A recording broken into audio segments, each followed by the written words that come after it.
संघं शरणं गच्छामि साधू साधू. 1 जानेवारी 1818 जो हादसा झाला तो पेशव्यांच्या विरुद्ध हा स्वाभिमानाचं हे युद्ध लढलं गेलं. न्याय, स्वातंत्र्य, समता आणि बंधुभाव प्रस्थापित करण्यासाठीचं युद्ध लढलं गेलं. हे केवळ डॉक्टर बाबासाहेब आंबेडकरांनाच कळलं. जगातल्या कुठल्याही इतिहासकारांना नाही कळलं. त्यामुळे हे केवळ हे शेंडीवाल्यांच्या विरोधात किंवा इंग्रजांच्या विरोधातली लढाई नव्हती. ती गळ्यातली गाडगी आणि कमरेचा झाडू काढून टाकण्यासाठीच हे युद्ध होतं. किती समजवणार. ज्या लढाईत एकीकडे 30,000 पेशव्यांचं सैन्य, दुसरीकडे 500 महार सैनिक, प्रत्यक्ष त्या जवळ 800 होते, 850 होते, पण बाकी इकडे होते घोडदौडेवाले. पण ते हातात हतियार घेऊन, शस्त्र घेऊन हीच आपली मंडळी होती.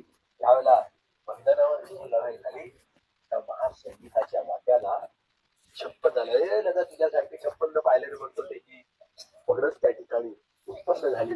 ही शूरवीरांची लढाई. डॉक्टर असं लिहितो की मी आम्ही जगावर राज्य केलं, पण एवढी खऱ्या अर्थानं पतन पेशव्यांचं कोरेगावला झालं. असा लिहितो आम्ही एवढ्या जगावर राज्य केलं, पण एवढे शूरवीर आम्ही जगात पाहिले नाही. यांनी जर ठरवलं ना साऱ्या जगावर आक्रमण करून हे लोक जगाचे राजे होऊ शकतात.